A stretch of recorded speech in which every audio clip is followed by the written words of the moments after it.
Hi, this is Phil, and I'm here to tell you all about the Capes and Lunatics Patreon. Get early access to all of our interviews, including the monthly Chichester chats with writer and comic book legend D.G. Chichester, new episodes of classic Capes and Lunatics shows, including The Quantum Zone, This, That, or the Third, and many, many more specials, all completely uncensored. Access starts for $3 a month, full video when you pledge $5 a month. Check out the link in our show notes, or go to patreon.com/capesandlunatics. Hope to see you there.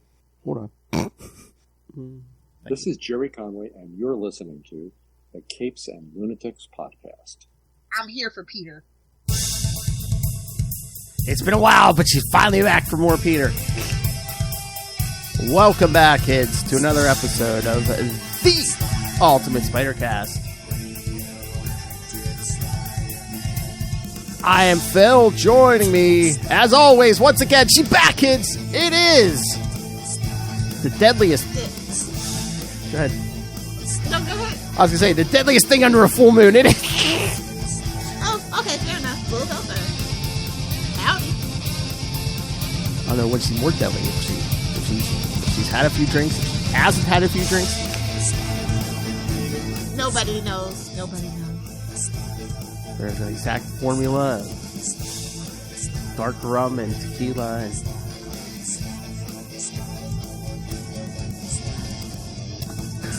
But this time we'll be talking about a very supernatural threat from the south. No, not Lilith, the Lobo Brothers. As we'll continue that story. Some stiff competition, it looks like. Hey-o! All right, so yes, not only will we get the Lobo Brothers, but because I know you're listening, Ray, at some point, because Tombstone also makes an appearance in these pages. So, he's a nasty piece of work in these. Mm-hmm. Not like our reformed Tombstone in the more recent stuff. Oh, I know. He's ready to become in-laws with Joe Robertson. Join our houses, Joe. Join our houses. Hey, forget about it. Jesus, when was Tombstone played by Joe Pesci? Jeez. No, now I need to see that. Yeah, it's just looking up everybody. Since Ray Liotta, rest his soul, has passed away, it's up to Joe Pesci to keep the tough guy mantle going. Yeah, you want me, Joe? Yeah. So, all right. Shall we jump into these? Yeah, let's do it. We got a good writer, great art. That's right, because we're going to cover Spectacular Spider-Man 151 and 152, and then Web of Spider-Man 53, so... Just for poops and giggles, yeah. Well, again... I know, I'm teasing. It's kind of going back and forth here, because Jerry Conway's writing both, so... Get your shekels, brother, get your shekels. Which I found kind of interesting, because it's like... He's writing 2 books a month, so it's kind of like at least 2 of the 3 regular Spider-Man books. He's kind of doing the same story, but it's like in one book, if he wants to go off on one tangent, he can. If he wants to go off on another tangent in the other book, but still kind of like keep it going. Modern comics could never. I mean, they try, but they fail. Sorry, Action Comics. Oh! But again, too, I mean, that's 2 different writers on Superman and Action, so... We haven't had one of... Have we ever had that? What? It's probably been at least 3 decades since we have, if we have.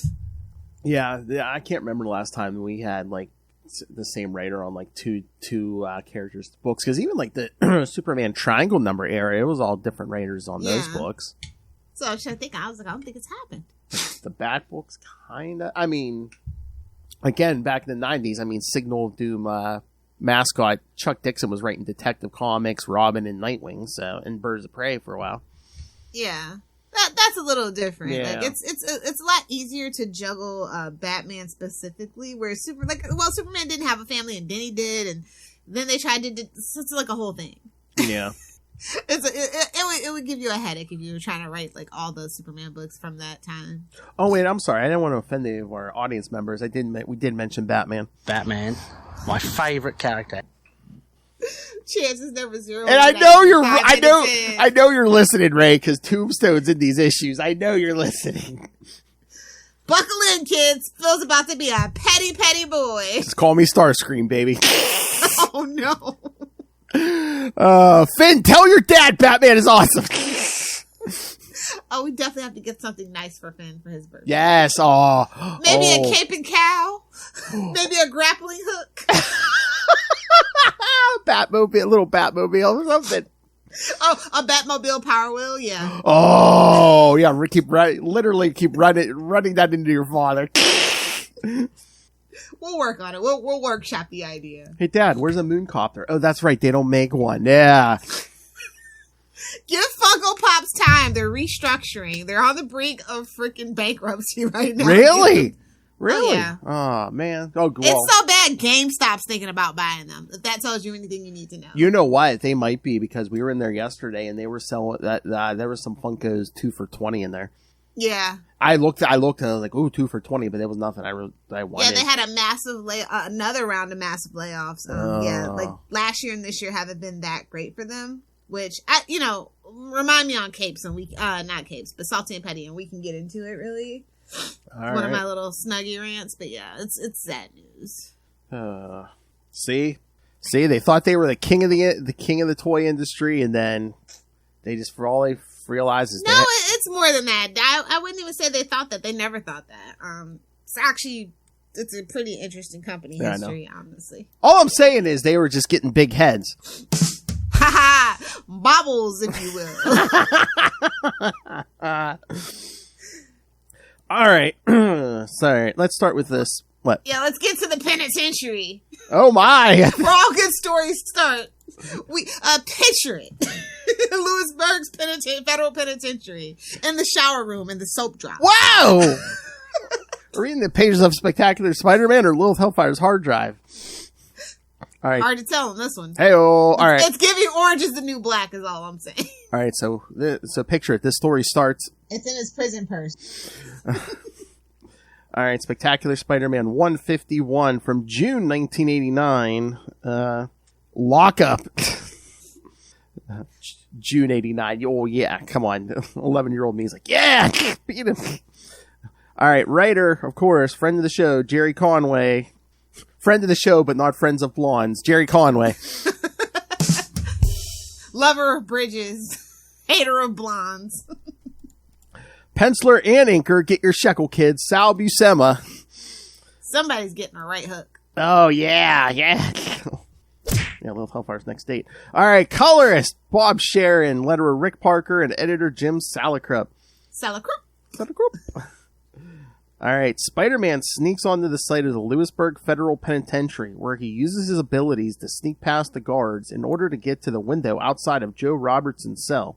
There he wakes up Joe and tells him that he is available to help Joe whenever he needs it, telling him to have his son Randy get in touch with Peter Parker. Randy! Man, we're really pushing the boundaries of that secret identity. Oh, yeah. If you need help, just tell your son to get a hold of Peter Parker. He knows where to get a hold of me 24/7. Maybe they're lovers. Leave them alone. As you can find him 24/7 laying in bed with my wife. Oh, Peter Parker's a cuckold. What? Well. Oh! I mean, if good old what's his face had his way. Well, we thought Osborn made him one for a while. Yeah. Oh. Still don't like that retcon, but we're gonna leave it alone. Well, they cleaned that up. Oh, you don't like the retcon where they cleaned it up? Yeah, it's like, it was just sit in it. You gotta sit in it. It makes a dirty old man. It makes sense. It's just a rich, dirty old man's fantasies. Come on. Exactly. She had student loans. Come on. Well, that doesn't work for that era. I mean, it was like $1,000 to go to college back then. So you can literally support yourself for working in the summer at Dairy Queen back then. How do I know? Because my grandparents told me so. So back in my day. Hey, maybe she had a habit. You know, she was hanging out with Harry and Mary Jane. Yeah, come on. They were definitely disco party lovers. Mm-hmm. Yeah, so I think that kind of fits that era. Everyone loves cocaine. Joe, not wanting to get in trouble for Spider-Man being outside his cell, quickly agrees and tells him to go away. When the wall crawler leaves, Tombstone thanks Joe for not telling Spider-Man he's in the same prison in the cell next to him. He once again reminds Joe that friends should look out for each other since because of Joe's big mouth, they're going to be together in prison for a very long time.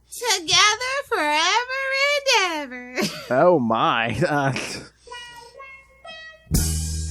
At that same moment, Spider-Man is web-slinging away, wondering why his spider sense is going off, much like it has whenever he sees J Jonah Jameson recently. How many times does he have to ignore that damn thing before he listens to it? It's He's like, it must be that psychosomatic thing flaring up again. It must be my spider sense's reaction to him not buying my photos. As he leaves, he is spotted by one of the guards in the watchtower. He's about to sound the alarm until he sees the front page of the Daily Bugle, offering a reward for anyone who can provide proof of Spider-Man committing a crime. Deciding to make money off his discovery, the guard takes a copy of the security footage, intending to turn it over to the Bugle. What? Everybody's in it for $1. A state employee putting the almighty dollar ahead of public safety and welfare? Get out of town! Well, if they paid him more. Well, true. Oh, yeah, didn't the guard say he was going to take his wife to Hawaii or something? Yeah. Yeah, this damn pushing Even then, broad. people weren't living the dream. That's pretty bad. Oh. The rich and powerful holding down the rest of us? Boy, yeah, that's a new thing. We were right in the beginning of trickle-down economics, too. Yeah, so... It's always been that way, though, Hellfire. We've just become more aware of it. Well, I'm just gonna say that credit scores weren't a thing until like 80. I want to say it was like either 83 or 86. So. Oh yeah, you could buy. You literally could get if you were a white guy, you could literally get a loan with a handshake. I mean, you could buy a house and support a family on one income too. Remember? Yeah. I mean, I don't remember, but I've heard. I know. I used to work with this old guy. He was just telling me, he's like, yeah, we used to be able to take a date out to eat, to a movie, put gas in the car, all for like $20. I'm like, oh my God. I mean, I'm just barely old enough to remember when I started driving, the gas was like 99, literally 99 cents. Yeah, me too. That's when I started driving in, like the late 90s. Yeah, it was 99 cents a gallon. So. Good old, oh God, where those people, Phil? Where those people? The 90s weren't 10 years ago. Back in my day, writers could handle 2 books at once and give us mutant werewolves and tombstones all at the same time. Exactly. Young kids just don't know it. Now one mediocre writer came and handled Tombstone alone. Come on. Lilith's back. The Zeb Wells bashing is back. Hallelujah. Only Phil's only brave to bash Zeb Wells when I'm around. It's fine. Oh yeah. Hi, me. Yeah, Justin ain't bodyguard. I'll stick my hellfire on you. Justin ain't bodyguarded me. No. My little pit bull protect me. Yes. All right. 2 days later, here we go. Glory, where are you on a camera? Glory Grant. So I can watch Glory hole Grant over. Wow. Oh my God, why aren't you on camera so I can watch your eyes roll in the back of your head? 2 days later, Glory Grant has come to the Plaza Hotel to visit her lover. Again, Glory Hole Grant, Plaza Hotel. Enough said. Eduardo Lobo of the notorious Lobo Brothers. Are they notorious? The notorious Lobo Brothers. Sounds like wrestlers or porn stars, something. Wrestlers, porn stars, or rappers. I can't tell. Oh, yeah. Carlos and Eduardo. She arrives as he is going over his latest plans in their war against the Kingpin. She asks to speak to Eduardo privately, and she confesses that the gang war makes her fear for his life. He assures her that they will talk about it further at her apartment later in the evening, and sends Glory away with a kiss. Don't worry, I'll put your mind at ease later. Give her a little boning session. Oh, he's going to take her for a little... Get the endorphins rushing, He's going to take her for a little trip south of the border. Oh, yeah. Oh, Lilith. Did the Lobo Brothers do it doggy style? I would be disappointed if they did. Hey, man. Lilith don't want to admit it, but she's had a few men who've had gone into a transformation midway through. Hang on. Meanwhile, speaking of not being good for anything but boning, Flash Thompson is having lunch with Betty Brant. Burn! Double burn. I don't know who. Listen, Glory Grant, Betty Brant. It's too much. I know. He is upset that the Daily Bugle is ramping up its anti-Spider-Man rhetoric and vows to take it out on publisher J. Jonah Jameson. Their discussion is interrupted by Glory Grant, who comes to tell them about her troubled relationship with Eduardo Lobo. Like, babes, he's a gangster. What do you want from him? I know. And again, I'm like, this definitely fits our Betty Brant pattern. Can she just, Betty can just be like, oh, yeah, why don't you just, stay with Eduardo, don't worry about him and the Kingpin. It's Betty. Betty's behind this whole damn gang war. Come on. I wouldn't doubt it. That's what I'm saying. It fits our pattern. Somebody's got to do something with our theory. Somebody somewhere. She's manipulating Glory. At this point, she's leading Flash around by the by the nose, shall we say. Oh, that's what we're talking about? Yeah. I believe that's the euphemism my grandparents would use, yes. Oh, my. I'm getting into my old people lingo. Internet's favorite granny. Got to live up to Pinocchio. Little wet, Flash a little wet behind the ears. That whole thing. Grandparents said by the nose. So that gives Pinocchio a whole new meaning. Wow,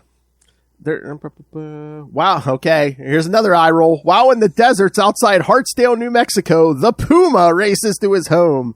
There, Puma, Jerry. There he reverts back to human form of Thomas Fireheart. Again, no matter what you think of all these... This is way too much. No matter what you think of... are going to get stuck. No matter rolling so hard. No matter what you think of all these stories and subplots, modern comic could never... And again, look, all of this for $1. Exactly. So again, if you don't think much of this, they're only charging $1. $1, no tax! Oh, that was the glory. Again, not sound like the old man I am, but those were the glory days before the tax. You wanted 3 or 4 comics, you slapped down 3 or 4 ones on the counter, like, here you go. No change required. Like a boss. Thomas thinks about all the demands and debts he has between his company and his tribe. Seeing the Daily Bugle, he also thinks about the debt of honor he owes to Spider-Man as well, especially their last encounter. And we're going to get to that Web of Spider-Man 50 one day, kids. We're going to get there one day, kids. I was like, wait, we're going right past that one to 53? Oh, we're going to get there. Don't you worry. One day. One day soon, I feel like. I thought I'd just let you build up some tolerance, because... I mean, remember, that's got Puma, Will-O-the-Wisp, Rocket Racer, Prowler. Oh, I know. Oh, yeah. I'm surprised we didn't do it when we were doing Rocket Racer, honestly. I was thinking about it, but, I mean, I wanted some Soto Rocket. Will-O-the-Wisp. Oh, my God. There's always April Fool's. There's always something worse around the corner. Hell! Mom always said there's something worse around the corner. I didn't know she meant this. You know what? You should take a page out of Justin's book. You know what we're doing on Marvel Tales? What's that? He's going to pick, for my birthday month in April, he's going to pick some of my favorite stuff for us to do. And then for his birthday in November, I'm going to pick some of his favorite stuff for us to review. You already have a whole separate podcast you do with those Australians. So, you're doing your favorite Ben Reilly stuff. I know, but he gets to pick what's out of my favorite characters and stuff. Yeah. So. Okay. I mean, maybe. I was gonna say I'll give you the chance to be like, I throw like a Web 50 at you. You get to pick something. Be like, oh yeah, here's this. Suck on this. I take most of my birthday month off, so this really doesn't work. It doesn't have to be birthday months, but yeah. We'll see. And again, we record ahead. All right, noting that the Daily Bugle is constantly attacking Spider-Man, Fireheart is suddenly inspired and calls his secretary. Man, a bunch of hairy men in these issues. Man. That afternoon, Peter Parker and his wife Mary Jane are out apartment hunting. He can't keep his mind off the fate of Joe Robertson. Why are they apartment hunting? However, Mary Jane tries to get him to focus. She is upset that they have to look for a new place after they were evicted from their condo at Bedford Towers. Jonathan Caesar!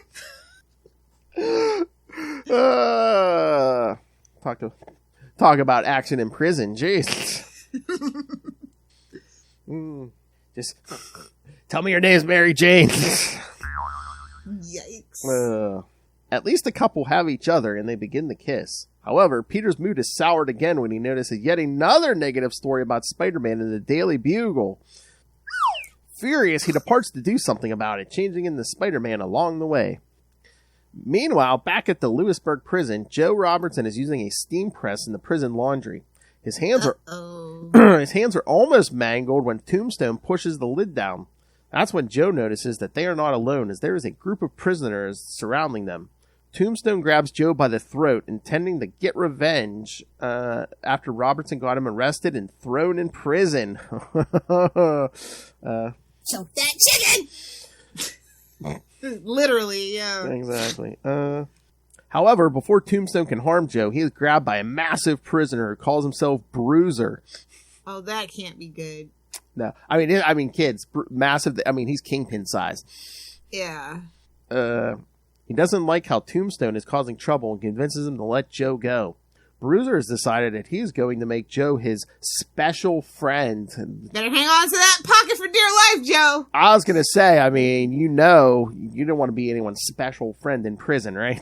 There's definitely a Twinkie on his pillowcase. Whoa! If you know, you know. If you know, you know. A honey bun something. Whoa! Oh, so what are you saying? So Joe's got to say? I don't do Twinkies or toaster straws, so. Honey, how was prison? Oh, you don't want to know the things I've done. Much to Joe's shock and relief. Tombstone walks away but thinks to himself how he will eventually get at Joe Robertson, one way or the other. From one bad situation to a worse one. Katzenberg. Yeah. While back in New York City, Nick Katzenberg, again, we're still on the first issue, kids. Nick Katzenberg is buying a hot dog from a street vendor when he is snatched off the street by Spider-Man. Spider-Man demands to know who was the mastermind behind the latest smear campaign against him. He gets confirmation that J Jonah Jameson was behind this, and do we really need this confirmation? I mean, no decision. Peter's a little slow. You know, this is the era where he's not that smart. I guess, but I'm just like, Joe's in prison, and you know, Jonah's really got a grasp on the wheel now. It's like, nothing goes in that paper if Jameson doesn't approve it. And Spider-Man leaves Katzenberg webbed to a lamppost. Yeah, boy. When the shady photographer asks how to get free, Spider-Man tells him to lift his arms. Katzenberg does this, causing him to slip out of his sports coat and go crashing to the ground. When a filth-covered Nick Katzenberg returns to the Daily Bugle offices, he is laughed at by his colleagues. Yeah, because he falls in the hot dog cart. I love the guy in the office who goes, I already said he was a wiener. Yeah. He storms towards Jameson's office when he bumps into Flash Thompson, who also wants to talk to the publisher. The two almost come to blows when suddenly they hear the muffled cries from Jonah's office. Inside, they find Spider-Man has webbed Jameson onto the ceiling and demands to know why he has gone after the wall crawler in his paper instead of reporting about the gang war. Okay, this scene is so funny in so many ways, because it's like, one, Peter, you know this is going to make everything worse, and two, it's the Chameleon. Yeah. You know the Chameleon is like conflicted, because it's like, one, he's happy because it's making Spider-Man look more and more bad, but two, he's just like, I gotta put on this show. This is humiliating. Yeah. I was a Russian spy. That's when Katzenberg snaps a photo of Spider-Man threatening his employer. Flash tries to get the camera out of Nick's hands, and the two begin struggling. Realizing that he has made the situation worse, Spider-Man flees the scene. After the incident, Jameson orders the front page story be scrapped in favor of one about Spider-Man's attack on Jameson. That's when Glory Grant tells Jonah that she gave Eduardo Lobo the Bugle's files on the Kingpin. Surprisingly, Jonah blows this off and doesn't think it's such a big deal, even when she warns that a gang war might explode across the city. Jameson tells them that a gang war would be profitable for the paper. Oh, damn!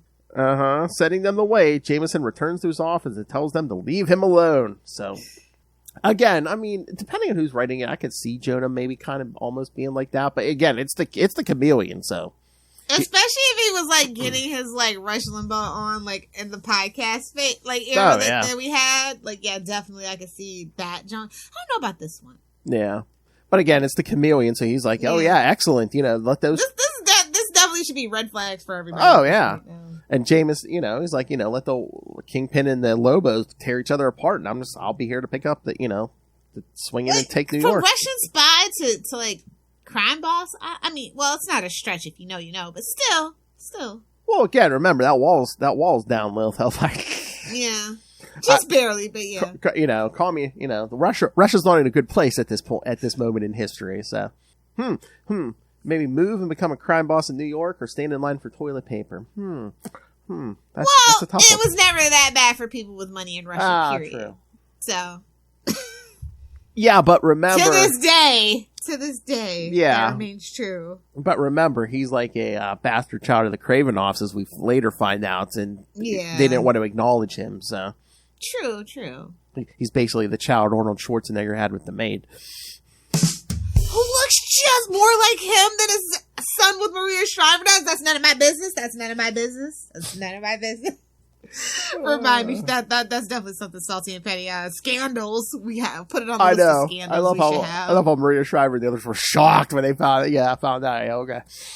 Like the kid's eating strudel and quesadillas. What? The kid came out. The kid came out and was bench pressing the mother. I mean, come on. Oh wait, hold on. Just slight detour. Have you been watching The Continental? No, I haven't. No, is it good? I only saw the first episode last night. Did I see it's only going to be like 3 episodes? 3 episodes, yeah, but they're all 90 minutes apiece. Oh, okay. So. Was it good?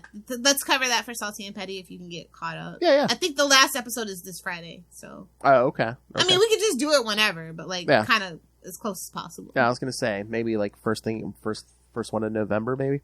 Yeah. Okay. And what streaming service is that program on? Tiny Dick. I mean, Peacock. Oh, okay. Yeah, I got Peacock now. Yeah, okay, cool. So, yeah, I watched The Office on that. That's The Office watching streaming service. Literally the only reason anybody has it. Except for me. I bought it for Poker Face. Yeah. Hey-o. All right. Finally, in privacy, J Jonah Jameson drops his disguise, reverting back to the Chameleon. He is happy to hear the news about the impending gang war, intending to use it to his advantage. Later, hey, do you think his shape-shifting is like Odo, where he's just like, I just want to go sit in my bucket. I just want to be a blob of non-conformity. I don't know. It's so weird because it's like originally it was masks, then they went to this, and then it's like by Brand New Day, they were like back to masks and stuff, so. Yeah, like, I just like, even Mystique, I always wondered, does she just have a bucket in her corner? Like, where she just goes, yes. The blob lifestyle for me. I don't know. A lot of them, like Mystique, I think it's like they always have like a humanoid shape, but they can just shift it and stuff. To suck. Yeah, and it's a lot of concentration. Where if you're just in a bucket and a blob in a bucket, like that just sounds like the ultimate thing after just dealing with capitalism. Honestly, I just want to be a blob in a bucket like Odo. That's it. That's what I'm always like. If you're taking a form other than your own, it's like, is it like holding a clenched fist? Like, you got really. It has to be. Yeah. It's like when you go home and take your bra off Lilith Hellfire, and it's like, Oh yeah. Actually, for me, it's taking off my heels from work. Oh, jeez. Yeah. So it's literally like as soon as I walk out to my car, like those come off, the house slippers go on, and that is my idea of taking off the bra. So she's a big tall boss at work, all of 5'6", eh? 5'7", 5'8" on a good day. She's hit a man with a high heel. She knows good. Consensually. Oh! Oh my. He is happy to hear the news about the impending gang war, intending to use it to his advantage. See, later, Betty and Flash walk Glory back to her apartment when they suggest that she go to the police with her knowledge. However, after their talk with Jonah, Glory is more confused than ever. Inside her apartment, Glory finds Eduardo waiting for her. He regretfully tells her that he fears that she will eventually betray him. He then transforms into his wolf form, revealing his true nature to her. As Eduardo approaches her, he apologizes for having to do this as he truly loves her. No, he didn't! That's BS. I call shenanigans. Well, yeah, See, previous episode. He's an old school kind of guy. He has to apologize to a lady before he kills her. Alright, fair enough. I didn't know that was the etiquette. I'm going to have to put that into my arsenal. Well, it's like, I never apologize to anyone after I kill him. For anything. Under any circumstances. No apologies. Oh, I love the notes on this. It's like, of course, you know, this a sign of when this was written. Yeah, that footage from the prison was on a VHS tape. Hey, man, if you know anything about federal prisons, it's probably still on VHS tape. Black and white closed circuit TV was like, babes, we've had blink cameras for a decade now. What are you doing? We got a federal high quality 8K video security footage. 2023. We got a federal grant to upgrade from beta to VHS. Oh, that's who was keeping Sony in business. Probably. Buying all their dead stock proprietary devices and services. I got you. PlayStation's the only thing that makes Sony profitable, and you can fight me. Well, no, they're cameras too. Cameras and PlayStations. That's it. Yeah. It may be Into the Spider-Verse franchise. Yeah. I mean, that's not a bad business though to make. I mean, video games is a profitable industry.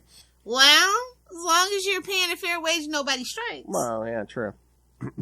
All right, should we get to the next issue? Yeah, let's definitely do it. All right, so this time we jump to Spectacular Spider-Man 152. Man, with these covers, man, they don't know what color to color these Lobo Brothers, because it's like sometimes Eduardo's like a black or a bluish like fur, you know, sometimes they're both like it depends brown. on how angry he is, you know, it's color changing fur. It's like, you know, it's like a mood fur. Oh, no. It depends if he's frustrated if that fur is blue or not. All right, Spectacular Spider-Man 152, July 1989. Same gang. A wolf's tail. Yes, same team. Get a tail, T-A-L-E. Get it? I mean, I do. Hey-oh! So I hear. All right, stalked by two werewolves. Everyone's like, what? What happened? Stalked by two werewolves, Spider-Man carries a wounded J Jonah Jameson to safety. However, Jonah doesn't have any strength to keep going, allowing the werewolves to catch up.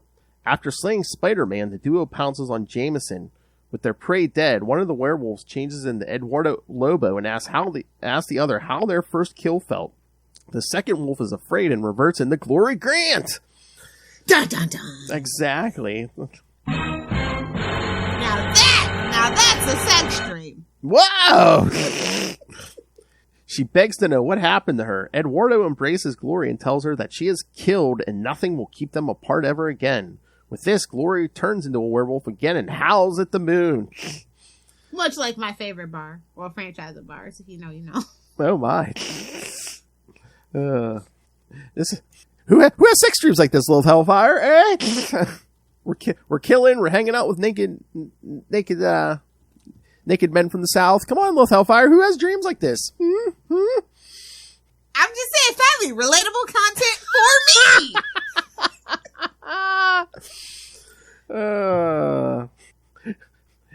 An angry black woman who gets to kill her boss and then hang out with a naked Mexican man. Who's having dreams like this? Like I said, relatable, so shockingly relatable content. Can't quite move my finger on this. What is my life right now? And that's relatable. All right, let's take a couple second pause. Justin, pick yourself up off the floor and let's proceed. Suddenly, Glory wakes up screaming in her bed, soon realizing that it was all a nightmare. She remembers that Eduardo had come to her and turned into a wolf and was apparently about to kill her. Horrified, she notices that Eduardo, in his wolf form, is sitting at the foot of her bed. She just like where Lilith makes all her men sleep. She's afraid and wants to scream. Sleep? You gotta go. There's no sleeping at my house. When they regain consciousness, should I say.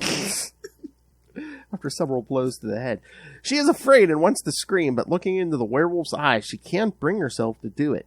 Outside of the apartment building stands Joe Mercado. Yikes. They're just bringing in all my favorites. She likes to watch. Who feels horrible spying on a friend in order to learn more about the Lobo Brothers. I was wondering when she was going to come back. Hey, she doesn't even have to ask the question. They know he has a brother. Suddenly, she spots Spider-Man swinging by and wonders where the wall crawler is going in such a hurry. Oh no, the Arranger. Haha. Remember when he gets killed by night and fog? Ray still talks about that story. Spider-Man can't believe what he is doing, thinking about how the Arranger had come to him, asking for help, stopping the Lobo Brothers and preventing a gang war. I'm saying, I think we should have done 50 and 51 for Web of Spider-Man. It keeps coming up. We did 51 last episode. Yeah, I thought so. Yeah, remember? We just didn't do 50. Yeah, we did 51 and 52, and we did Spectacular 150 last episode. Yeah. Sorry, kids, we pre-recorded, so that was a while ago for Lilith. Yeah. A while ago. It was like a month ago. Yeah. So yeah, we did. Remember, we did 150, and then we did Web 51 and 52. Which remember? Okay, well then you can definitely scroll down if you're lost. Yes. Yeah. Again, easiest way: go to the Capes and Lunatics YouTube channel. Yeah, the Ultimate Spider Cast playlist. Yeah. TubeSpace.io Capes and Lunatics. Yes. Yes. And again, it was I mean. We recorded it early, but again, if you're listening on the podcast, it was just the week before, so just scroll down. As he web slings towards a warehouse, he thinks about how he has no choice since a lot of innocent people will get hurt in the crossfire. Again, floating heads of guilt. On the roof of the building, the wall crawler... What would he do without those floating heads of guilt? I tell you. We could find out if they ever gave Ben Reilly something to freaking do. Exactly! Sorry, mini Ben Reilly rant over. Exactly. You know that's like my Snickers ad. Come on. I know, but it's like, seriously, why have a variant if you're not going to do something different with him? Exactly. Oh man, that's like when we were covering. Me, Ray, and Dave were covering again. See, 2 weeks ago, kids. Like Kane's Scarlet Spider series. And I mean, in the one issue, there was like a nuclear bomb about to go off. He's torturing guys for info. It's like you can do stuff. You can have a Spider-Man who does that. I mean, with a name like Kane, yeah. Exactly. But even if you wanted to take Ben that far, it's like, Well, they tried to make him a villain, but it's dumb. Sorry. Whoever thought it was a good idea, I'm sure you had your reasons, but fans are not resonating with it. Yeah, again, you don't steer into the villain skid. You steer, if you have to. At most, an anti-hero. Yeah. Most. Exactly. You definitely don't give him a girlfriend with the nickname Goblin Queen. Just saying. Chasm and Goblin Queen. That's a no-no. Hey, well, that's not his girlfriend. His girlfriend's Hallows Eve. Well, his villain or whatever you want. I know. Well, he was working for the Goblin Queen. Again, that's our trademark, damn it. Exactly. Gobble, gobble. Stay tuned for November, kids. Stay tuned. Stay tuned in a couple episode 250, kids. We're going to be getting the original King of Goblin, Norman Osborn. Yeah. Gobble, gobble. Don't worry, then in November we'll get back to Macandale. Macandale! And again, this show the gift that keeps on taking. One show could no longer contain the Hobgobble Gobble month, yes, because like I said, Justin and I are going to be doing 2 episodes on Macandale also, so... God, it's spreading. Like the infectious disease that Norman Osborn is. Took us a couple years, but now it's spreading like herpes, kids. Has Moon Knight ever gotten into it with any goblins? Yeah, I'm like, Ray, balls in your court. Let's expand Gobble Gobble Month. He already covered Mark Spector, Moon Knight 32 and 33, but... Oh, dang it. We're trying to remember if there's any other encounters, but yeah, I feel like there's one more, isn't there? Ray, didn't he have a SmackDown with Demo Goblin later on in that series? Yeah, come on. Yeah, that's the one that I remember, actually. We're calling you out, Ray. Put down the Marvel Snap and join us on Hobgobble Gobble Month. You can even use the drop. You can even use the drop if you want. Gobble, gobble. Oh, you could do it live, Ray. What am I talking about? Wait. Has Hulk fought a goblin? Surely he has. Oh, please. Any goblin would do, because we can get that over on Tombs of Evil. We can get this whole thing going. We're just going to make Marvel think that we really love it. Yeah, come on. Bring back Macandale. Come on, Russell. We need a Gamma Charge episode on Macandale. Come on. No, I invented that, you dick. Oh, and as we're recording this, Russell got married yesterday. Yes, of course. Only the finest Mountain Dew flowed for the toasts. Exactly. Oh, what was that catering like? Mountain Dew and Joker Nuggets? Where's the Joker Nuggets? Tell him we said that, Justin. Our little boy is growing up. Wild like an animal. You promise to love, honor, and be wild like an animal? Wild like an animal. But congratulations, you did. Patty. As he web slings towards a warehouse, he thinks about how he has no choice since a lot of innocent people will get hurt in the crossfire. On the roof of the building, the wall crawler sets up his camera to take photos for the Daily Bugle. Blurry photos. If there's going to be bloodshed, I'm going to profit off it, damn it. I mean, we do live in a capitalistic society. He's got a hot model wife. He's got to do something. Oh, yeah, true. Oh, that's right. And Bruce is sniffing around every so often. That's right. Yeah, we just had a scare with Jonathan Caesar. My favorite character. Exactly. Inside, he watches as Lobo's men remove guns from crates. Spider-Man then comes down and begins fighting the gangsters. Suddenly, he is ambushed by one of the Lobos in his werewolf form. Attempting to dodge the attack, Spider-Man ends up breaking through the wall and falling into the water outside the warehouse. By the time the wall crawler pulls himself out of the water, the gangsters and their weapons are all gone. Despite this, Spider-Man figures that he finally has photos that J. Jonah Jameson will buy. Unfortunately, the next day, Jameson refuses them because they make Spider-Man look too vulnerable. See? Bears himself for nothing. Then Peter meets up for lunch with Flash Thompson and Harry Osborn to talk about how the Daily Bugle has been incredibly harsh towards Spider-Man recently. All three men consider their options as they all owe a debt to the masked hero. As Peter looks over the newspaper, he notices an article about reforms being made to federal prisons, and that gets him thinking about Joe Robertson, who had recently been arrested. See how quickly they forget? Meanwhile, at Lewisburg Federal Prison, Joe Robertson is out on the exercise yard with his new friend Bruiser. Bruiser hears about how Joe ended up in prison, and he promises to show him the rope so he can survive in prison. Not far away is Tombstone, who is still seeking to get revenge against Joe for landing him in prison. When Tombstone sets a gang of prisoners on the pair, Bruiser easily fights them off. However, this lands him a week in solitary confinement.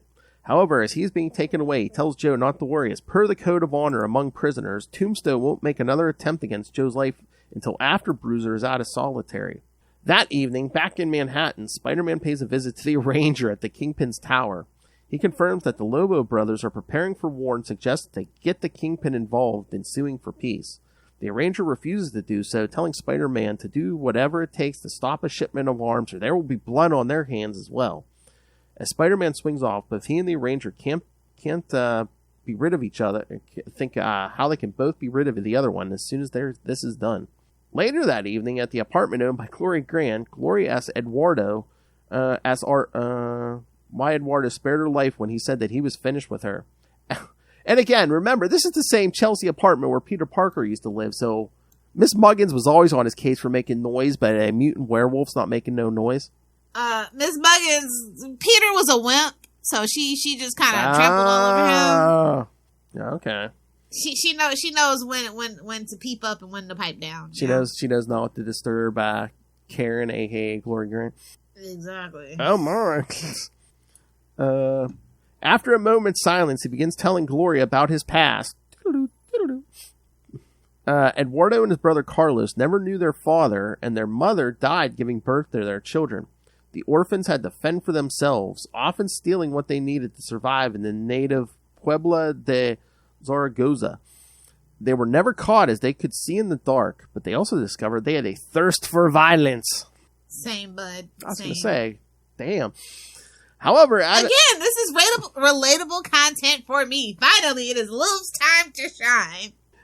However, as an adolescent, he fell in love with a young woman named Esmelda Valdez, the daughter of a wealthy rancher.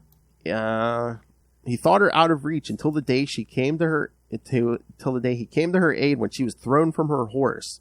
This led to a secret romance that was soon discovered by Esmelda's father one night. When he and his men tried to kill Eduardo, something happened. On this night in particular, the full moon caused a strange reaction in Eduardo. Suddenly, he turned into a werewolf for the first time. When he awoke the next morning, he discovered that he slaughtered the men, but much to his horror, he had also killed Esmelda as well. Aww, how tragic. I know. You win some, you lose some. Damn, that puberty's rough. I thought Rogue had it bad. Exactly. At least he was just in a coma. Exactly. Eduardo learned that him and his brother were actually mutants who could change into werewolves under the full moon. With these powers, they established... That's a very specific gimmick to have.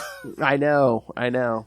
I mean, I guess although some of it's tied to like element. I mean, look at Storm. I mean, some of it's tied to the elements and stuff. I guess I've never really understood like weather-based power, like just like how a mutant gene controls. You just gotta go with it, man. Yeah, and again, it's just we need werewolves, but we'll just end up making a mutant. Because again, it's like they could have literally just took a Dr. Jekyll and Mr. Hyde serum. That would have made more sense for me. True. Like or like their parents experimented on them and laid dormant. And then, like, that moment of trauma triggered it, Or like Werewolf by Night, it was like a family curse. Exactly. Because they don't even know who the father is. Because we have magic, yeah. I mean, the magic system's a little too scientific for me personally, but, whatever. With these powers, they established a criminal organization and ultimately moved their operations into Texas. It was here that the Arranger sent the Punisher to eliminate them. We did cover that case. Oh, yeah, we did that one. Yes. After this failed attempt on the life of Eduardo and his brother, they came to New York to get revenge against the Kingpin. He explains that they only pursued a romance with Glory in order to get access to the Daily Bugle's foul on the Kingpin. Is it always the way, ladies? The man just wines and dines you trying to get into your foul? Bro, like, microfiche is a thing. Don't be lazy. I can't remember the last time I walked into a library that actually had a microfiche film that wasn't like university level. And how much information did the Bugle have on the Kingpin that they needed? I mean, one, where the guy's at. He's sitting in that giant damn skyscraper in the middle of Manhattan. He's but a humble spice merchant. Don't you dare besmirch his name. I know, but I'm just saying. That's what I'm saying. I mean, there's enough public info out there. Did you really need the Daily Bugle's Kingpin file? Well, I mean, I guess the internet's not really a thing. No, the internet's not, but I'm just saying, I'm like, what did the Daily Bugle have that they couldn't find elsewhere? Reporters are pretty resourcely. I will give them that. Especially back in the day, like back in the 80s and 90s, they had to be. Oh, yeah, of course. They're like, his wife doesn't love him. She's having an affair with the trainer. I don't know. Oh, my. And an unfortunate setback that he genuinely fell in love with her. As the two lovers embrace, they are being shenanigans. They're being photographed by that voyeur outside, Joy Mercado. Joy. Mm-hmm. Joy's been investigating the Lobo Brothers, but feels horrible for spying on Glory, sure. But can't help it, as Joy thinks Glory is destroying herself. And she's right, but like, as much as I, support women's rights, you gotta support women's wrongs too. You know what I mean? Mm-hmm. And again, it's like they haven't even been together that long. It's like, what does she knows he's this gangster who's killed people. What does she see in him besides like his looks or whatever? That dick gotta be hella good. almost wild, animalistic, wild like an animal. Wild like an animal. That doggy style is A1 top notch. It's gotta be. Oh, you know it. You know it. She's just stigmatized. It's okay. Exactly. Lust and love, it's a fine line. I get it, sister. I mean, I don't, but, in theory, I understand the principle. Will's like, wait, keeping him around for a second go? What are you talking? Are you crazy? By this time, Spider-Man returns to Aunt May's house, where he's been staying with his wife, Mary Jane. Oh, here comes another eye roll, kids. There he tells Have some wheat cakes, kids! There he tells his wife about the moral implications of working with the Arranger and the danger to his life. Mary Jane tells him that he needs to make his own decisions sometimes, because she wants to hear him shut up, and is confident that he will do his best. Unknown to the couple, Mary Jane's cousin, Kristy, has been listening in to part of their conversation. It just keeps getting worse! The Arranger and now Kristy, Cherry, baby, honey. The Lobos, Tombstone. Joy, Mercado, like, come on. Puma, Betty Branch. Having fallen in love with Peter, Kristy fears for his safety. She runs back to her room, unaware that one of her secrets may claim her life. Bum, bum, bum. And again, is this the issue? They make a mistake in one of these where they say she's 16, but every other issue says she's like 13. So that's even worse. Like she doesn't look like she's 13. First of all, I don't think they know what a 13-year-old looks like, especially back in the 80s before they started putting all those hormones in the milk. I'm just saying. Yeah, so I don't know if she's supposed to be 13, 16. Oh. Well, those Watson girls grow up quickly, Lilith. That is true. Touche. But yeah, there's all. It's like Normie. Like, is he 6 or is he 16? I don't know. Is Kurt Connor's kid 10 or 20? I don't know. They're bad with kid ages, man. Hell, how old is Miles at this point? I couldn't tell you. I don't know if Billy Connors was 6 or 16, but I heard he was delicious. That's right, kids. The lizard ate his own kid. I think there might be a clone kid around now, but yeah. The darkest episode indeed, bro. We might have to cover that. I think Let's cover that. I mean, it's Brand New Day era. I mean, we swore not to cross that line, but we might have to. Yeah, we have to. It's ridiculous because it's so ridiculous. We might have to do another lizard month in it. Yeah, we haven't done a lizard month, I think, since we first started. Remember when we were doing the movies? Yeah. Yeah. Wow. Oh, yeah. There's plenty of ridiculous lizard stories. Let's do it. We might have to.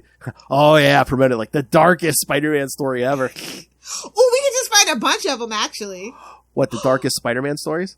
Yeah. Oh, although we did cover one of them, and we got the writer to talk about it, but there's plenty of other ones. Mm-hmm. Oh, yeah. Oh, please. There's enough history there. Oh, yeah. Let's do it. You son of a bitch, I'm in. All right. So any other thoughts on this, Lilith, or should we get to the... Let's get to 53. Web of Spider-Man? The culmination of all this craziness. Well, it's still going to kind of be continued, and we'll cover... Yes, of pick course. up next week, kids. But at least, doesn't Kristy's situation, finally get laid bare in this one, at least? I think it's this one, kind of... I think it's this one. Well, we see what happens, but... All right. Web of Spider-Man 53 from August 1989. Wolves in the Night. Ow! Werewolves of Marvel Universe. All right. Once again, writer Jerry Conway, but this time, fill in penciler, a young man named Mark Bagley. Who's that? And Ray's like, no, Alex Saviuk. I know. I mean, I'm happy it's Bagley, but yeah, for Ray's for like, well, no Saviuk. Inker Keith. Where's our Saviuk drop, Ray? No. Put the snap down and put the drop in the email. I got her saying it now, Ray. He's sitting there going, Marvel. Because it's called something else, but snap is just funnier. Come on. Yes, it is. Inker Keith Williams, colorist Bob Sharon, letterer Rick Parker, and editor Jim Salicrup. Investigating a tip of an illegal arms shipment, Spider-Man tracks the moving truck carrying the weapons on FDR Drive on the east side of Manhattan. When he lands on the roof of the truck, his landing alerts the guards inside to begin opening fire. Spider-Man dodges the bullets and swings around to the front of the vehicle and knocks out the driver with a single punch. Taking control of the vehicle, the wall crawler steers the truck off the highway and brings it to a stop. When the gunmen come out of the back, Spider-Man webs them up. Questioning them, he learns that these men are gathering weapons to go to war against the Kingpin and that they are going to attack at midnight. Leaving the gangsters for the authorities, Spider-Man finds a payphone and calls the arranger to inform him that his tip was correct and that the Lobo Brothers are gearing up to attack at midnight. When the arranger asks how he should explain this to the Kingpin, Spider-Man tells him that it is his problem. All he is interested in is preventing a gang war and hanging up the phone. Walking to the Kingpin's office, the arranger thinks about how he was responsible for the Lobo Brothers' vendetta after he brainwashed the Punisher into attacking them, but he failed to kill them.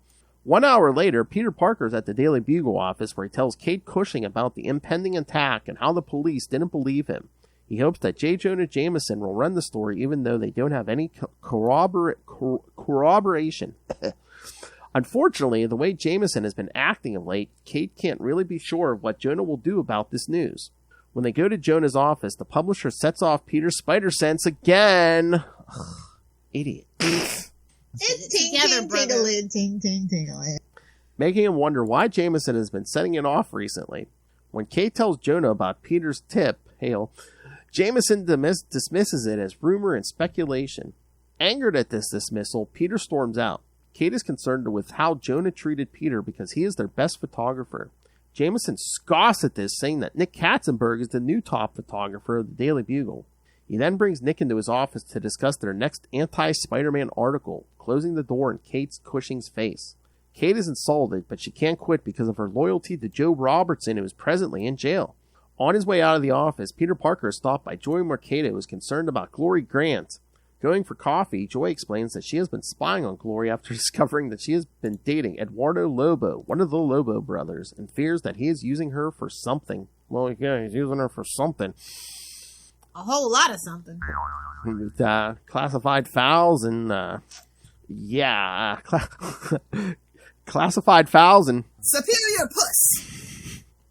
I don't know how superior it is, but... Well, I mean, it's taming that wild animal. He was ready to kill her. All of a sudden, she's the girlfriend. He's letting her in on all the secrets. I mean, it's got to be something there. Got to be something. Or maybe he just wants a litter of cubs. I don't know. Whoa! Superior puss. Man, imagine that pregnancy, ladies. Ooh. Although, once again, if they are mutants, that ain't gonna kick in till puberty. So. Yeah. Suddenly, Peter realizes why his spider sense went off when he met Eduardo a few days earlier. Duh. Since he and Glory go way back, Peter agrees to go and talk to her as a favor to Glory. Peter can't believe how stupid he has been having seen Eduardo Lobo earlier. And yes, he was there when the Punisher tried to kill them, and he didn't recognize him when he was making out with Glory in the Daily Bugle lobby. He's got a lot on his mind. You know, Mary Jane's a handful, so, you know. He's colorblind. He only sees the color red. I mean, in these couple past stories, he has been kind of petty and mean-spirited. I want to punch some. I want to stop a gang war just by punching people in the face, and then I can get to go home and. Superior puss. Make love to my wife. Sorry, that is a very dated reference, but it's hilarious. That's all right. Me and Justin were doing a Hellstorm episode, and at the end they drop a Dana Carvey going, "Could it be Satan?" Talk about a dated drop. We know our audience; they'll get it. Oh yeah, I get it. And yeah, Ray gets it. And not recognizing him when he started dating Glory, he begins questioning if he is losing his grip when his spider sense begins to go off again. However, he once again ignores it. However, had he investigated the warning, he would have seen J Jonah Jameson arriving in the parking garage of the Daily Bugle, entering a vintage limo. Jameson, quote unquote, suddenly resumes his true form as the Chameleon. He tells his partner Hammerhead, oh my god, it just keeps getting worse, about the impending attack on the Kingpin that he has scheduled for the evening, leaving the pair to try and take control of the underworld for the Magia. For the Magia! 2 G's, no F, kids. Meanwhile, at Aunt May's house in Queens, Mary Jane tells May and her cousin Kristy that she is going out for a late-night photo shoot. Sure. Yeah. Everyone loves cocaine. Doing some bumps and some pumps. I get you. Hey-oh! Some guy's gonna be sniffing it off my butt later. Yep. saying she needs the money so she and Peter can move out. That's the truest line right there. Can't we live with Aunt May and her freaking and Kristy all in under one roof? Hey man, let some horny old men sniff some booger sugar off her butt and that's worth it. I'm pretty sure that's all modeling really is. Somebody correct me if I'm wrong. There's like this conspiracy theory that I'm really starting to believe that it is basically just high level human trafficking. Well, again, it's like probably 10%. Because like they want them really young. I'm just saying. Well, it starts to make sense the more you know about that industry. It's 10%. You get pictures for your product, and 90%, yeah. After Mary Jane has left, Aunt May notices that Kristy has a number of bruises all over her body and asks her if she is okay. Kristy says she got the bruises by being clumsy and walks away, trying to keep herself from crying. Aunt May worries that there is something the youth is keeping to herself. The youth. Wasn't everyone a youth compared to her? We are. Isn't everyone a youth compared to her at this point? Seriously. Going to the bathroom, Kristy's thoughts are concerned about the conversation she overheard her cousin and Peter were having regarding the gang war. Having fallen in love with Peter, she is, just like Lilith, having fallen in love with Peter, she is concerned that he might get hurt. Lust, Phil. Yes. Lust. Looking at herself in the mirror. Well, I mean, you love Peter, just not the same one twice. Yeah. Exactly. Yeah. Okay, I'll give you that.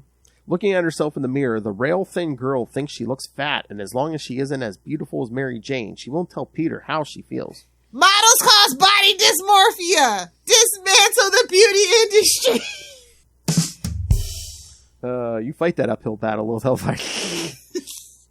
With a way... I mean, that actually the beauty and modeling industry is just like kind of falling apart just because the economy's so bad. Oh, yeah. Like, did you see that Victoria's Secret's, that last, like, runway they did? I'm like, babes, Fenty did it better. Fenty's been doing it better. You're done. You're old. You're washed up.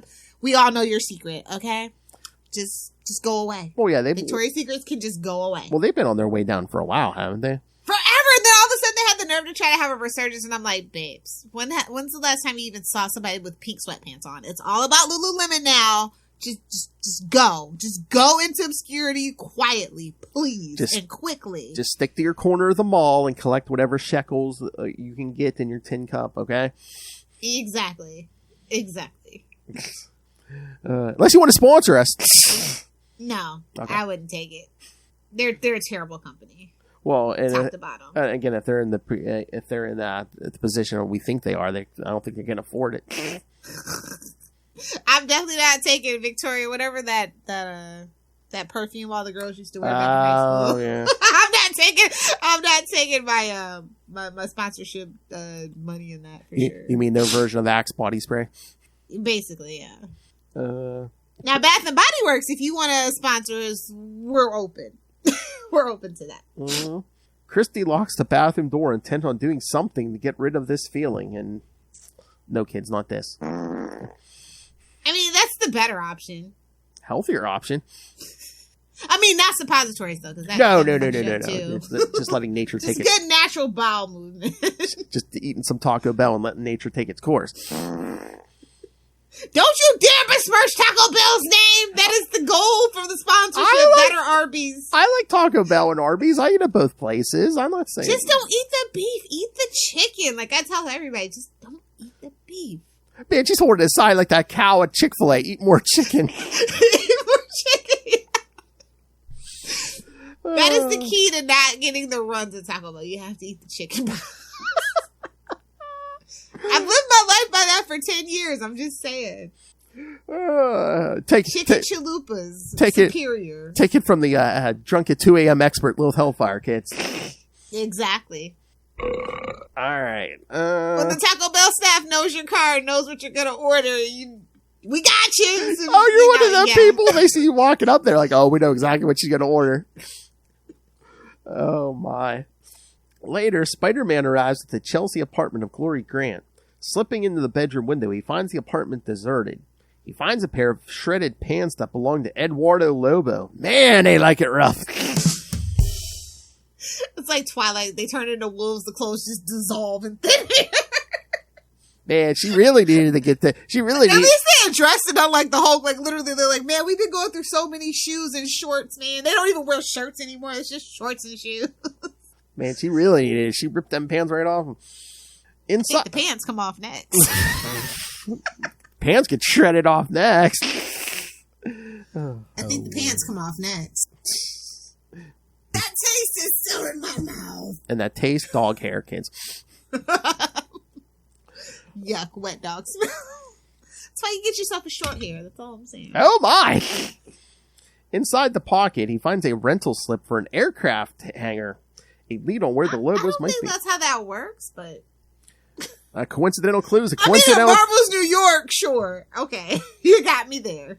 I mean, I guess he didn't think anyone was going to be searching Glory's apartment. Yeah. Or he just forgot in the throes of passion. See?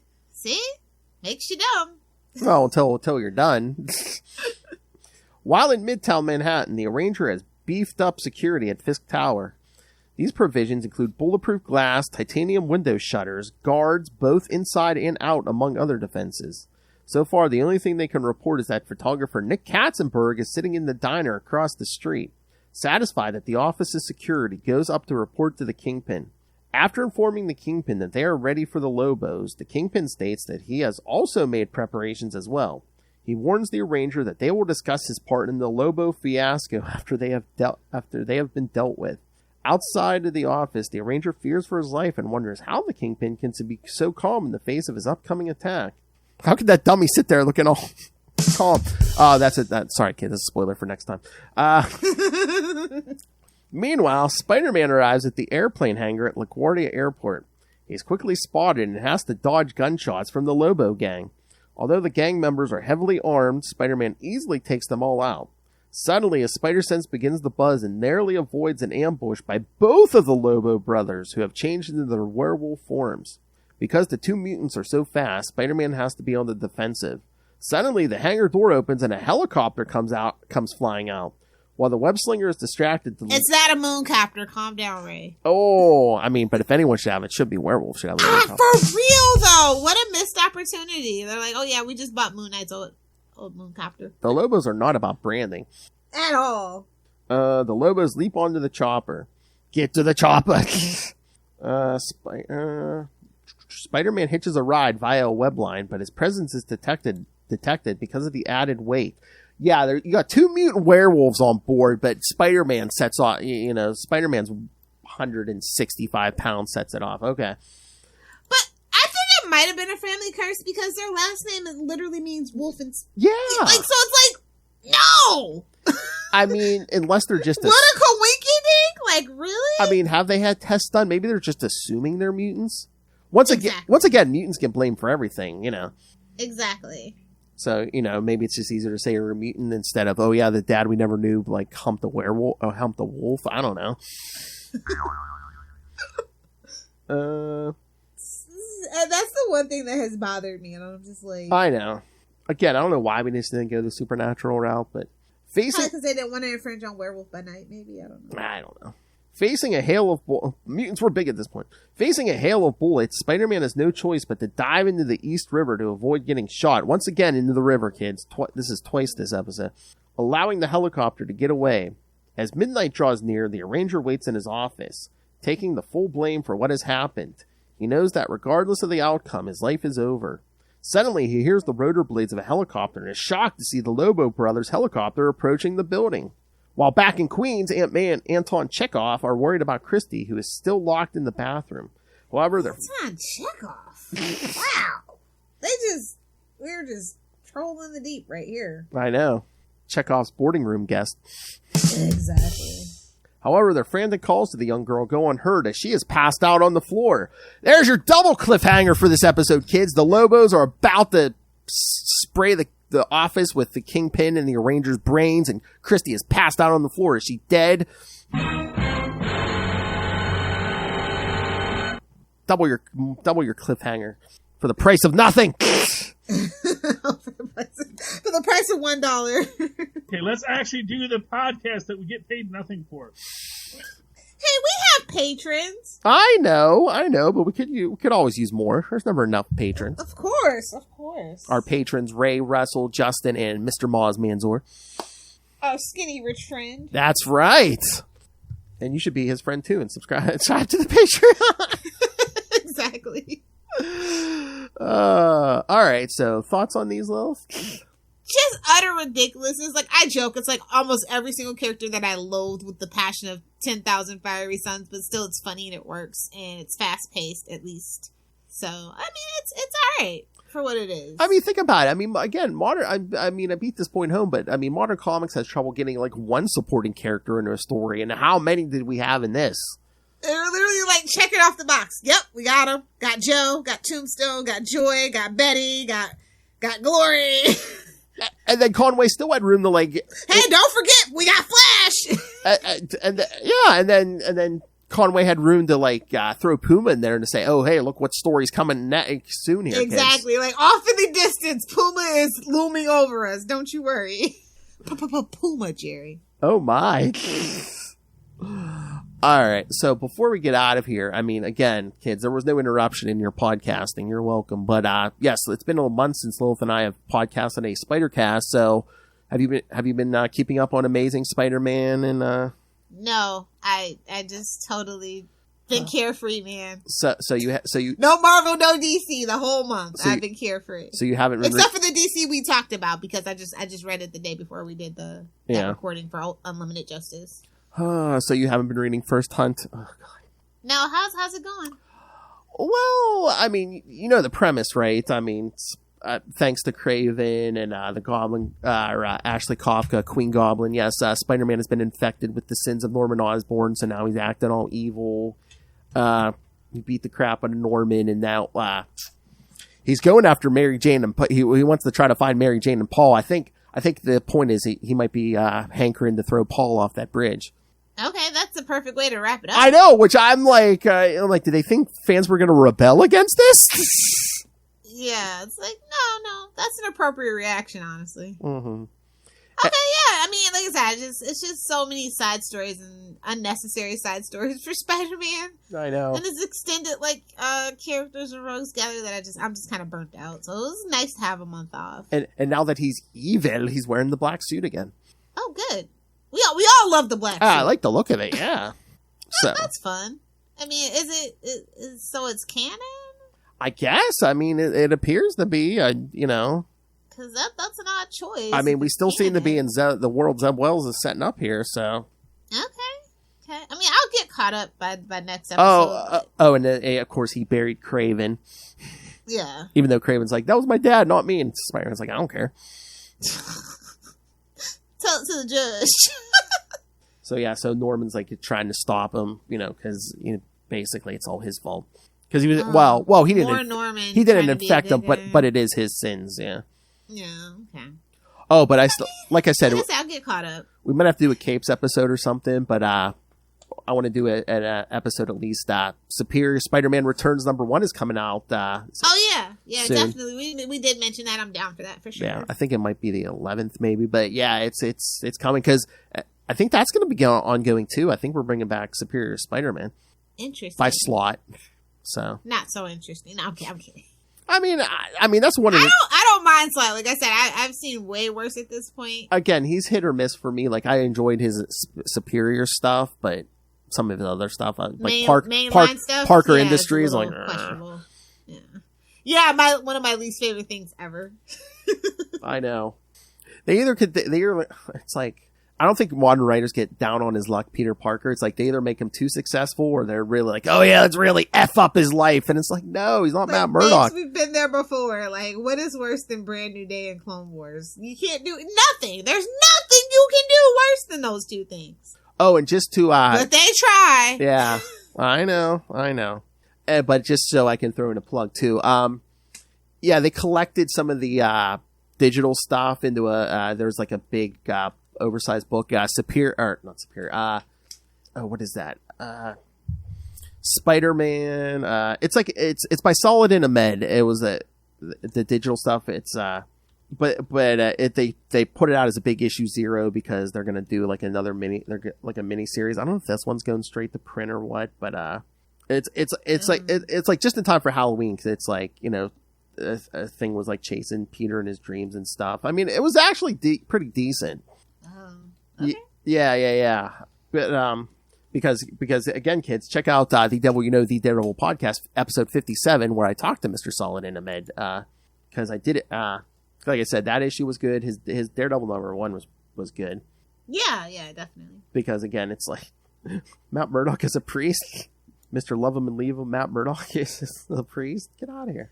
Oh, okay. Oh, yeah, that's right. Spine-Tingling Spider-Man. That's what it is. Spine-tingling. Okay. Yes. But yeah, I didn't even know Marvel was still doing the digital first stuff. Honestly, yeah, I don't know. They don't really advertise it, No, they don't, because like every so often I might see somebody talking about it, or if I open the Marvel app, it'll say, "Oh yeah, this digital thing." I'm like, "Oh, I heard nothing about this." Oh man, I don't know what it is, but lately Marvel Now, right? They've been like, "Hey, come back! It's been 2 years. Come back. We'll give you this discount." I'm like, "I'm good, bro." So you want to give it to me for free? I'm good. Hey, relatable content for somebody, just definitely not me. All right. So, anything else with Hellfire? No. Again, we went a little long, but yeah, again, there is a lot to unpack. So much to unpack. Although, I mean, next 2 episodes we're going to be finishing up this storyline. But again, the next 2 episodes we're only going to do 2 issues apiece. So, cool beans. Because yes, next time we will cover Spectacular Spider-Man 153 and Web of Spider-Man 54, and then we'll tie up this whole damn thing in Spectacular Spider-Man 154 and Web of Spider-Man 55. We get the fate of some Lobos. We see the Chameleon gets discovered finally. And then since you have another extra week this month, yes, the day before Halloween, you'll get episode 250, kids, where we'll cover some classic Norman as we talk all things Norman Osborn. We'll talk his first appearance from Amazing 14, the classics Amazing Spider-Man 39 and 40, as he's dragging Peter through the air. Of course. And I also threw in Untold Tales of Spider-Man 25. All right. Which is pretty, sounds good. which is Sounds like pretty a plan. decent. Yes, sounds like a plan, Jan. So, yes, no Scarlet Spider episode in October, but we just pushed it back to the first week of November. So basically, no Scarlet Spider episode in October, but you'll get 2 in November. Nice. And then those middle 2 weeks of November will be Mackindale episodes.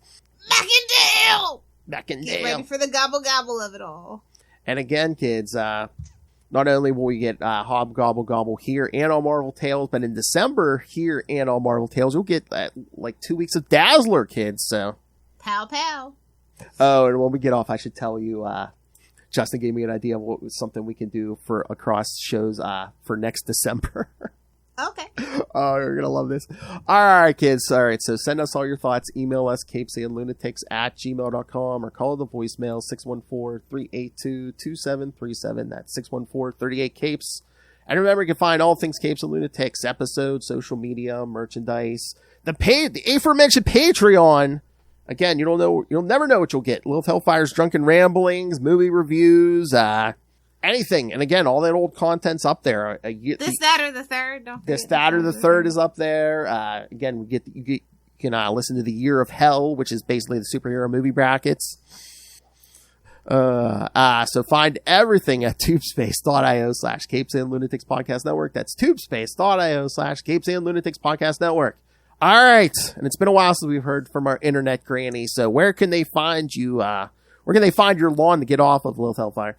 If you wanna come stand on my digital lawn over on the interwebs, you can find me on Facebook at Lilith Hellfire. You can friend me, or you can follow me on Threads or Instagram at your fave internet granny. That's GRANNIE.